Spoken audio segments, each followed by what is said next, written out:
Bryan Dosono is our next speaker, and Bryan is a senior majoring in informatics, and we were so lucky to have Bryan enter into our inaugural class of Ellis Civic Fellows 4 years ago. Bryan is concluding his 4-year fellowship with us with his capstone presentation, May 23rd. I hope you can all be there. And has maintained a really strong focus on technology throughout his time with the Ellis Fellowship. He's woven that technological piece into all of his service and leadership experiences, and will be sharing that story with us today.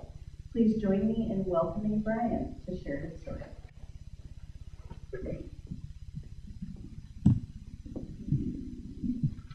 Thank you, Rachel. Appreciate it. So before I begin my story, I'd like to take a quick poll for the audience. Raise your hand if you own a smartphone. Okay, I'm going to ask another question. Raise your hand if you've ever accessed Wi-Fi provided by the University of Washington or the City of Seattle. Alright, so if you look around the room, you can see that Seattleites or people who attend the University of Washington in general have access to this technology, and for people who come from where I come from, it really isn't the case. As Rachel said, my name is Bryan Dosono. I'm a student in the Information School here at the University of Washington, and I'm pursuing a Bachelor of Science degree in Informatics with a concentration in human-computer interaction. I was born and raised on the Yakima Reservation on the eastern side of Washington State. And growing up in my hometown of Wapato, there were hardly any resources, let alone information technology resources, that were available for the general public to use.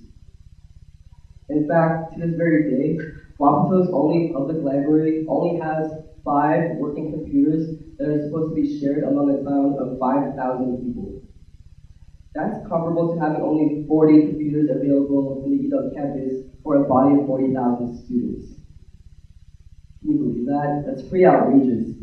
I did not think that was acceptable, and that is what really has motivated me to change this.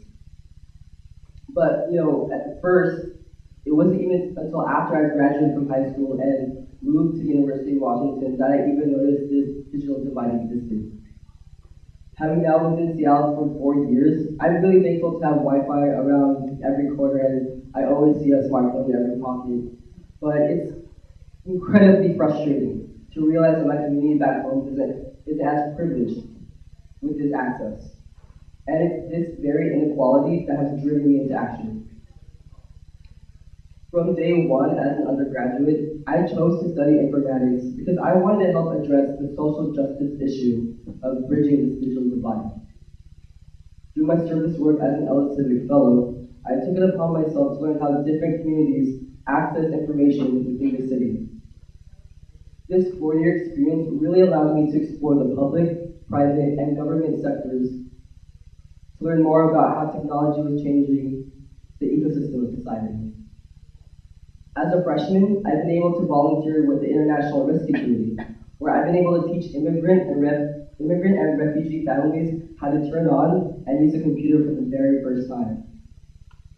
As a sophomore, I've also volunteered with a nonprofit organization called Interconnection, where I tore down second-hand computers with my bare hands and built new ones from scratch to deliver them to underprivileged countries abroad. As a junior, I've been able to volunteer at the front desk of the Seattle Public Library in downtown Seattle, connecting patrons from all walks of life to their information needs. And now, as a senior, I currently serve as a voting member on the Citizens Telecommunications and Technology Advisory Board, where I guide the mayor and city council on policy decisions that impact the digital future for the city of Seattle. Through my work as a board member, I now chair the city's Committee on Digital Inclusion, and am currently authoring a municipal strategic plan that assesses the goals of the digital divide within the city of Seattle. And now for my Ellis Civic Capstone project, I've been able to interview numerous city officials and important stakeholders to learn how to influence budgetary decisions for digital inclusion initiatives. But it really is throughout all these servicing endeavors, it truly comes back to my work as an Ellis Civic Fellow and as an iSchool student that has provided me with purpose and credibility within my community work. can't thank the Carlson Center staff enough for allowing me to learn so much outside of the classroom. And because of them, I've been able to sharpen and apply my passion for research and technology. I now plan to use my experience in this field to address and solve the challenges that are at the intersection of people and technology. So, growing up as a disgruntled kid from the reservation to now a contributing citizen and an influential leader within the city of Seattle, I've learned one thing, and it's that you're never too young to make a difference. You're never too young to make a change.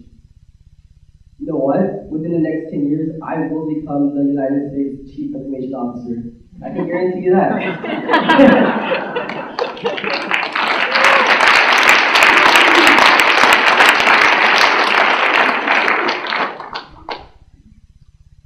Just pursuing this dream will allow me to make an even bigger difference in improving national information architecture within our country and especially within our state.